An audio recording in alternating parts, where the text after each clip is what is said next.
All right, should be all good to go. Should be all live now. Let me go ahead and check in and make sure I doubt or I don't know how many people are going to be here for this here. Is there? Yeah, cool. Let's see if we're live here. Do you see Sony, you guys? Cool. All right, we're all good to go. Like I said, I don't know how many of you guys are going to be here. We'll probably be here for about 30 minutes or so. I do want to express a couple things. I guess we can. Hold on. If you followed me for years, you already know what I'm doing here, and it's very difficult to kind of repeat and tread through the same stuff, week in and week out, year in and year out, understanding that, hey, man, I build for Rex. I stack the back. If we don't have Rex, or the guys up front don't wreck, or if the guys in the back wreck, I don't win money. Okay. Now, I'm assuming more people are watching my stuff more than I used to. I haven't finished the projections yet. We'll do that live because I walk through my points and kind of how I work and how I'm visualizing stuff as well. Where are we at? I do have this playlist that I still mentioned. It's on my personal channel on YouTube, Brandon Cruz. DFS, it's the DFS Super Speedway Masterclass ones. If you want, because there's people here that are asking me, how I build stuff. What do I do? What do my lineups look like? What do they specifically look like? So on and so forth. I have reviews. I have other live shows. I even stopped just adding live shows to this at this point because it's kind of just redundant. But you can go through. I still say this is one of the best videos I made, where I talk about how I view certain drivers based on how they're running. I go through, reviews, weekends of like previous lineups of how I personally build. When people ask me, "Hey, Cruz, how are you building for these lineups? How much ownership do you have to this guy?" I've been doing the same thing my entirety of plate races, right? Everything is here. I understand. Hey, man. Brandon, how are you supposed to listen to this on NFL Sunday? Don't play NFL Sunday, right? Like I'm not playing the main slate or whatever. I do actually. Now that I do mention that, I do want to check and see the just the ownership really quick on these guys really fast here. I just used Hunter and Thomas for the captains here, but I want to go ahead and look at. I was very tempted to use Lawrence at 10, but I'm sticking to my rules. Okay, that's not too bad. As we look at yesterday's race, and then we'll go into what is it? This cup race here and everything. Let's see where we at here. Let's see, that's the happy hour. Okay, so here we are. So yet again, how do I build? Whatever, whatever the fuck. Finished second yesterday. I will say shiny, which I even messaged in a Discord yesterday and stuff. Playing very similar to me. But other than that, I don't really have other people doing the duplications that I'm worried about. And luckily, Shiny only had 100 entries. Because there's a real chance we start running into duplication issues if he starts doing more. So that's I need to keep notes of that. Which he's not even a member. I just know him from other Discords and stuff. But I had 111 of my 150 lineups cash or whatever. Now, yet again, yesterday turned into, they wrecked and everything, right? But this is the same way that I just built. Also, shout out to Caesar, who's just this guy in Xfinity has won my ass so much money. It is insane. This guy is goated, unbelievably goated. Went from couldn't finish a race to is unbelievably goated that nobody plays. So how are we approaching today's race? Okay, yet again, play guys from the back. Limit your high ownership to people. I mentioned, I went into great detail. Now, some people might have found it dumb, or they're like, "Oh, just take away this fake gray." But I talked about why the Taylor Gray ownership yesterday was so important to the slate because of what it from an and yes, I understand a lot of people throw out EV not knowing what they're talking about. I also want to add that um, with the growing sports book um, increase in the U.S., I mean, it's muddy in the water. Like um, of people who don't know what they're talking about. Now, luckily, I don't have to deal with that in Texas, but from a content perspective, it seems like a pain in the ass. If you were, I don't even know how you start today. If I guess TikTok, maybe just targeting an underdog and price picks, but still, like, there's a lot of people just scummy cheaters, whatever, right? And they always throw a plus EV plays or whatever, right? So a lot of people, at this point, I would say absolutely overuse that, but DFS, thank God, is completely different, and I went into excruciating detail of why, just fading Gray and being on the opposite side of that due to the potential that he would have that he'd be involved in a crash, have transmission issues. He's going to be the highest known driver on the slate. The slate is so small, like we went into that. So same thing today. So let's kind of start off in the same form or fashion here. And I don't even remember. So we're at 6,500 people today in this.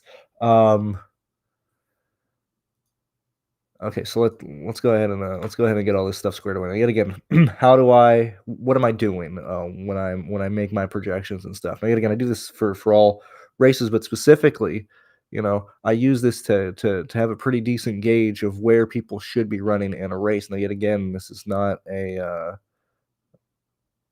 are just levels to what I'm approaching on. So, like, if I project, Priest to finish 11th, right?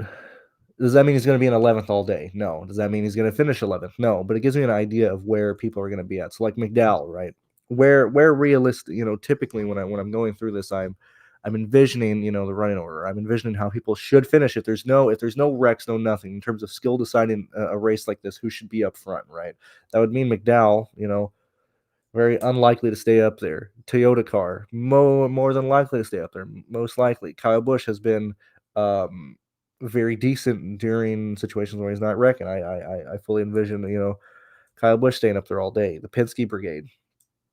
You get into a situation here. We're gonna lower the aggressiveness on Priest. You get Fords and Toyotas. Now, yet again, a lot of people were shocked. Hey man, Ford didn't get a pole. Hey, Toyota didn't get a pole. I mean, well, but Ford's just aren't going to get poles for the rest of eternity, right? And I don't know about you, but I'm seeing a lot of Fords in the top 10, right? I mean, just saying, right? There's a lot of guys who ran extremely fast at the end of round one that didn't come through with the speed. A lot of the Toyotas and stuff, right? Like, it could have just been the wind, whatever, right? But there's a lot of guys up here who have a real shot of competing for laps led today. And why is that important? Now, yet again, some people might be like, I'm talking outside of my mouth here, but like, play the guys in the backfield, right? Duh, play like, right. But I do this because it's been a very good indication of where ownership is going to go. Maybe not an exact number, but I get a really decent feel of ownership and where people are going, and it helps me out tremendously here. So, like, for example, like Blaney, we would expect Blaney to be competing for a top 3 today. We'd expect Bubba Wallace to be competing for the win today. Hendrick, top of the line Chevy team, with how these teams are going to choose to pit, with who they're working with. Okay. You typically see, obviously manufacturers run together, but then you have the good teams on top of that. So, like, if you're talking Chevy teams, it's very much going to be Hendrick, Spire, RCR colleague, probably in that order and stuff, right? You look at the Fords, where they're pretty much, there's no one team that's better than the others at this. Obviously you would lean towards Penske drivers, but they're all very much correlated in terms of where they're running. Now, does that mean you want to play a lot of those guys in the same lineup? I've never once ever chose to stack a manufacturer. If it happens, it happens. I'm not concerned about that, but get an idea of where people are going to be running and stuff is very important, and yeah, so on and so forth. So let's go ahead and go through here and see kind of where we're going. I really, at a plate race, I'm really not that aggressive on knocking guys outside of a top 19 finish or whatever. Like if you put like anything more than that, like he's just unplayable, right? Which he is unplayable starting ninth. But from a projection standpoint, I really don't want him being under like 19 or whatever. So like here, example, like today's a really, really decent day in the teens because you have a lot of people who will be competing for a top 10 finish today. Okay. Who is that? That's William Byron. That's Chris Buescher. That's Tyler Reddick, right? That's Joey Logano. That's Joey Logano. I don't know why I called him that, but like I mean, these are all gentlemen who are going to be competing for a top 10. You have Denny Hamlin, the greatest plate racer of the last 10 years. I would argue, since Stewart retired. And even then Stewart ran into a lot of issues where he couldn't finish races or he just wasn't starting plate race and stuff. But Denny Hamlin is absolutely one of the greatest plate racers in history. His now yet again, this next gen car is kind of limited what you can do on your own. You will need assistance, but you can also air block pretty decently. So even Denny has mentioned that he's had to adjust of how he's playing these races and stuff. But you get a situation where he's locking in the next round. He has nothing to lose. He's going. Ideally, hopefully, Hamlin wins a championship and then just retires and walks off into the sunset. But he has nothing to lose this week or next week. He's able to approach this race, however. What does that give us from a DFS perspective? Okay, that gives arguably one of the greatest plate racers ever, the best one, the most talented guy in the field, starting 17th, with the ability to approach this race however you want.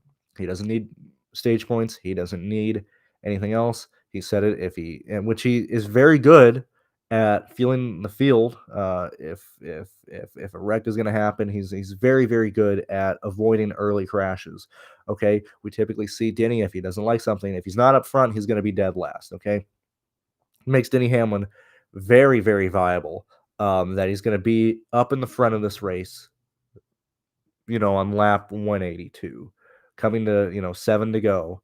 Denny Hamlin is going to be a contender today, right?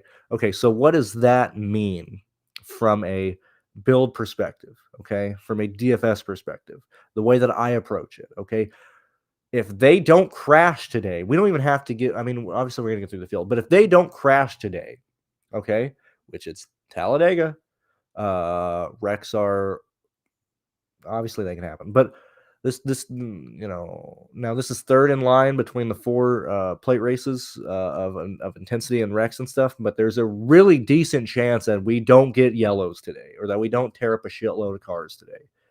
In situations like that, which I would argue is probably 25 to 30% of the time, Denny Hamlin will be optimal today.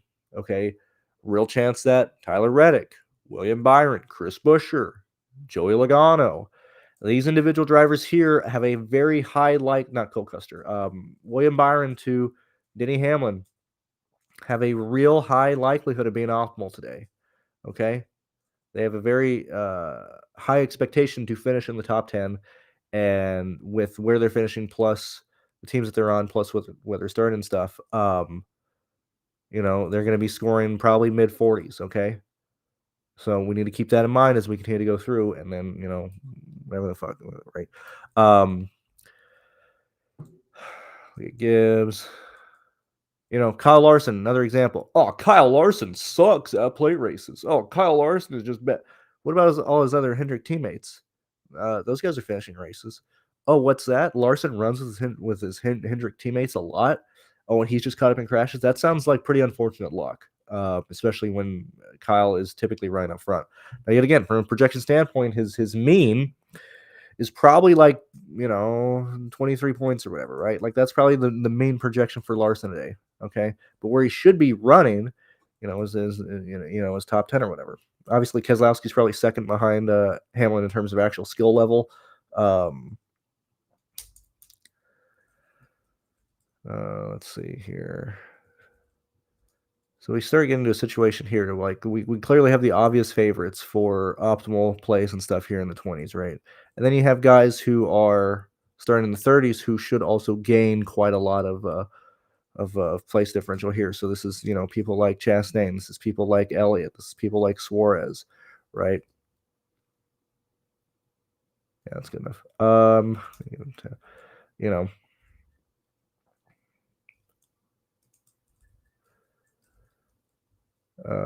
Hocevar follows the same line as these individuals here. I would expect Hocevar to be up front in most situations in this race. Okay, I think that makes it very volatile, which we'll talk about this in a minute.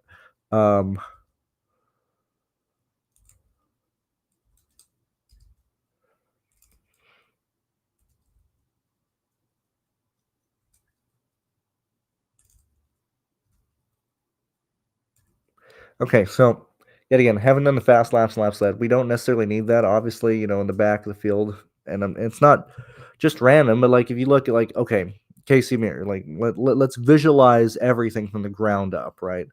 Starting last, most likely to lose the pack unless he's trying to stick, I mean, obviously he's trying to push to stay with the pack and stuff, but like probably going to see two fast laps from Mears, probably 4 from BJ McLeod, probably 7 from Stenhouse because he's not only in the back of the field, he's then going to migrate through, get some runs and whatever. This is where we end up getting, these distributions of fast laps and laps led by these people here. Yet again, this really doesn't matter, but just for the sake of actually filling my 188, I need to at least be somewhere there.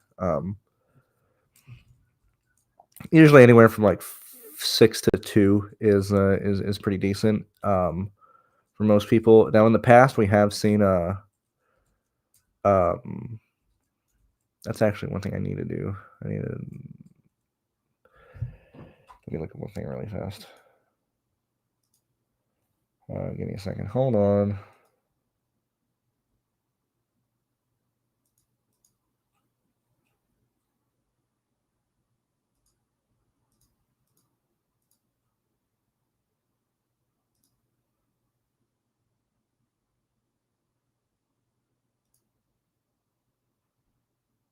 Okay.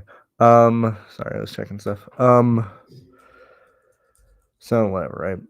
The only thing I do kind of pay attention to is like who do I actually think is going to lead laps in this race. I do kind of at least try and nail that to some regard, right? Usually people that I think are going to be up front quite a lot.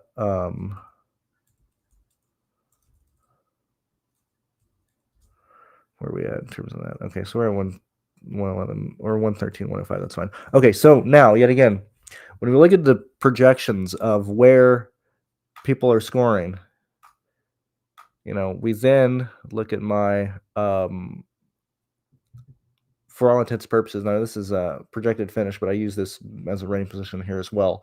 This is where people should be at for a majority of this race. Okay, whether this is the end of the race, whether it's the third green white checkered, whether it based on skill and car performance and where these people are, this is where they should be at. Okay, so if I'm building from a mean projection standpoint, okay, it's most likely going to include, a lot of these people right on the top, in the top half of the field who can, score very well. Okay, obviously, we're looking at, just my values here, but these guys are probably going to look pretty decently in terms of what they're going to end up scoring. Right now, yet again, if this is a running position, where do wrecks typically happen in these races? Okay, when we break it down, more than likely, most crashes are caused due to blocking up top that doesn't affect the leader. Okay, if we're 2x2 or even 3x3, driver A goes from the top line down the back straightaway, entering 3 to the bottom line to cause a checkup on the inside lane. Okay, he goes from the top line down the bottom. Okay, second car behind him is now the car, hypothetically running in fourth or third. You have the leader, they're 3x3. You have the car, second car inside lane in fourth or whatever, has to check up. Okay. Bigger checkup or accordion happens behind that car. So now it's the third car in the inside lane. He checks up and he gets spun and goes up the track. Okay. This wreck started yet again. Where are we at here? film study in this video, i.e. what I'm talking about. Why does nobody watch this video? Dude, I keep pushing this every year. That guy, that individual, spins up, spins from, third or fourth in the second lane or in on the inside lane, goes up, and now we're wrecking the drivers who are running 11, 12, 13, 14, 15th, okay? Where is that, you know, range? It's right here. If we're not 3 by 3, we're 2 by 2, same thing happens, okay? Let's say, same example, instead of 3 by 3, we're 2 by 2. Leader goes from the second lane on the top to the inside lane on the bottom, checks up first car or second car in the inside lane. Third car in the inside lane gets spun. He then moves up the track and takes out the third and second car on the outside lane, and so on and so forth. So who's being involved in that crash? Okay, we're looking specifically at people running, anywhere from 5th to 12th. Okay, these are these drivers here, the drivers who are expected to be up front because they're in decent equipment, they're running fast. Okay, these are the drivers who are expected to be involved in crashes if they are wrecking up front. Okay, when we're looking at the DraftKings points, this is where this range looks so well. Okay, you then also look at the place differential in the back of the field: Chastain, Elliott, Hocevar, Suarez. Okay, these are also drivers who are expected to be up front in the field during these incidents. Because it's Chastain starting 37th. Of course, we'd play him. He's going to win the race or wreck out. Hocevar is probably going to finish well or wreck out. Okay. Now, yet again, I can say that for anybody. Okay. The likelihood of being involved in a crash, whether it's terminal or just damage, is around 80% here. Okay. You combine that with the ownership that people are going to have. Stenhouse is probably going to be very popular. Hocevar is probably going to be very popular. I would envision, Elliott, Chastain. And I do say that a lot of it seems like, just from kind of looking around, I don't know how likely it is that these guys are going to work back here with the likelihood of having less laps at Talladega and everything, right? It seems like this might be a race to where, especially having 6,200 people, right? 6,500 people in this slate. I don't know how many people are actually going to be building with everybody back here based on how badly they're going to look from a DraftKings perspective and stuff. So ownership might actually be more spread out in this race than normal. But anyway, that's how I, calculate and figure out how aggressive I want to be in terms of situation. Yesterday, I faded Burton and Taylor Gray because I figured ownership would be so centralized around them, and everybody else would be spread out, which we did see. We saw a lot of teens and single digit ownership and stuff like Cody Ware, or not Cody Ware, like Carson Ware. I don't know why people didn't play Carson Ware. This individual who just chooses when he wants to race, right? Obviously, he does late model stuff, but like, he's not just hopping in the Mike Harmon car for no reason, right? Like, this was a sponsored effort. Now, yes, it came across, late in the race, or, finished coming together late in the week, but you're not just Carson comes from money. He's not going to hop into a car that's not going to run well. Now, granted, he did get lapped. He was like, a milli-inch away from being involved in that wreck on the start finish line. But he's there to run, right? And he's like super low owned, whereas his DNF rate is the exact same as Taylor Gray. Like, why would you just not play the bad play at no ownership? And then, when situations like that happen, like yesterday, you're not only are you safe, but you're just so significantly ahead of what the field is doing. That's what you gotta do. Okay, so anyway, regarding today's race, a lot of the heavier guys who carry ownership are starting in the midfield. Okay, I don't play that part of the field, so I don't necessarily need to worry about that. Combine that with, we just have now yet again, I've mentioned my own thing with Hocevar, but I don't know, I don't have a good feeling what his ownership is going to be. And what I mean by that is, if it's near 42, like Stenhouse probably going to be like, he should be 55, 56. I think he's going to come in closer to maybe low 40s. I don't know where Hocevar is going to come in at. I'm not exactly sure where Jones or Dillon will be at, but I know for a fact there's a good chance that it's Chastain, Elliott, and Stenhouse that are carrying the ownership here. I'm not really concerned about the rest here. I don't really see a reason why anybody would realistically clips a 40, other than, potentially Stenhouse, Hocevar, maybe Cody, but still like that's pretty aggressive with how decently high up these guys are. So I'm probably not going to fade any individual driver back here because let me see what Sheets has actually, because Sheets has his ownership up. Let me do it on this end here, because I'd like you guys to sign up. I know I don't push it a lot, but if you don't want access to my projections, which I mean I'm showing them here, but I don't show them every week. Sheets has his projections, all the projections that I use, like for my UFC wins, my PGA wins, my WNBA wins. I use SaberSim, I use Goldie stuff. I use like all the stuff I use. My year has been made off of the stuff that we use on our site. That is the only stuff I use. Let me look at this ownership that Sheets has for these guys here. Yeah, so ownership is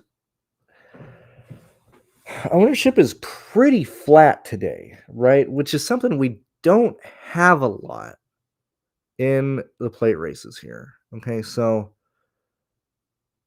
yet again, long story short, I mean, we've been here for 20 minutes. Yet again, just play the stack the back, right? Like duh, right? But like actually getting in the nitty gritty stuff, I don't really think I need to exactly fade anybody. And if I do, it's gonna be Chastain and Elliott. Um, but I like everybody in the back half of the field. I'm gonna play everybody in the back half of the field. Yet again, Brandon, what do you do your ownerships with? How much ownership do you have? You're 150 lot. How much you playing of each driver? It's literally these. I've literally I've gone through, talked about what I talked. It's the same. This was based on 20 lineups. I did 20 lineups for years, and I did the exact same thing. I'm just using that same thing with this. I will mention that I am concerned about Casey, Anthony Alfredo, and BJ McLeod going laps down today. Um, very, very actually concerned, but I'll probably limit my ownership to BJ and Casey Mears. If my poll is 20 drivers, they'll probably be my fifth to ninth highest own. Maybe not even that high. Maybe like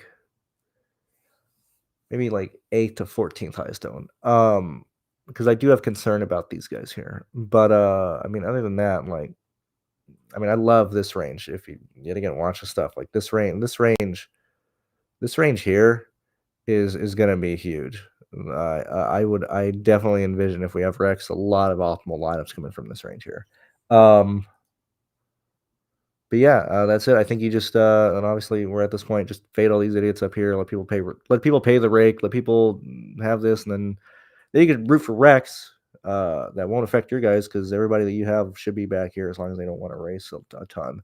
Now Cody has to, like Cody's raced before, BJ's raced before, but this is a pretty stacked field, and these guys are already up front. It's going to be really difficult for a bunch of bums in the back to really drive up here. And really get up there and stuff. I think that's mainly it. Let me see if there's anything else.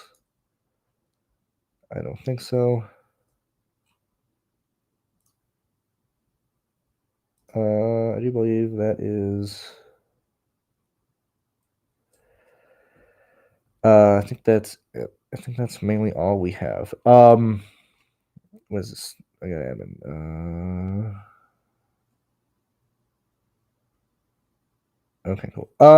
Okay, so yeah, I think that's mainly it. I think I've talked about everything. I'm gonna upload this stuff and then start building, guys. So best of luck. Enjoy the actually, yeah, let me read chat. I'm so sorry, I haven't even read chat. Hold on. Let me read chat. Flyers right. Taking Kyle Busch. From a DFS perspective, not in play. From a actual approach perspective, I think Kyle has a out of everybody here, I do think Kyle Busch, yet again, I would not play him in DFS, right? Like, but with what RCR is going through and everything, and it really sucks because I think they looked at the Roval as being a really good chance of getting a win or just running well. They probably see the same thing here, and I would expect Kyle Busch to run up front all day because I think if Kyle loses um, track position, I think that's just a really horrendous drive back up through the field. He's already up front. He can be, yet again, we're talking about, what the Chevy's going to do. He's going to be very dependent on what those guys want to do. But I think he absolutely wants to stay up front in that grouping versus falling back. Now he could get unlucky, they roll a high side or whatever, and he falls like 13th on like lap 9 or whatever, and then I think it's kind of out the window. But I think we are going to see Kyle Busch run pretty aggressive today up front. Let's see. Does anybody die? I hope it'd be cool, Jason, but I just don't know if we knew. Be really, really cool. It's probably going to be somebody who has a bit of an impact on the industry if he were to pass, but maybe not. So like maybe somebody like Josh Berry or like Suarez or like Nematode. Yeah. Any max ownership for the back 20 as stated, in the past. Uh, Yet again, the all this stuff is specifically made for like 20 and less line and stuff. But I would max ownership would probably be 70 on somebody, 65. I think that's probably what I'd cut it off at. Whoever you really like the most in the back probably wants 70 or 65% of them. Yeah, I do believe that's it. Yeah, bubbles. Yeah. If this race doesn't, or let's say if we don't have a crash today, Blaney,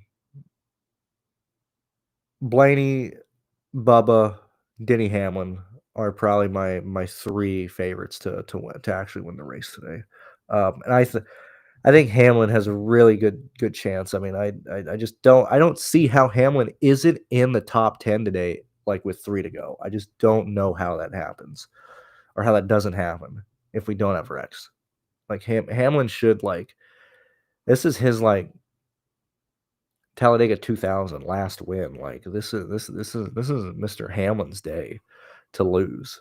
Anywho, that's that. Thank you guys for being here. And 33 guys here on an NFL Sunday. Bobby and Sheets will be live at top of the next hour talking the NFL slate. But other than that, thank you guys for hanging out. Thank you for being here. And I'll see you guys later, alligators. See ya.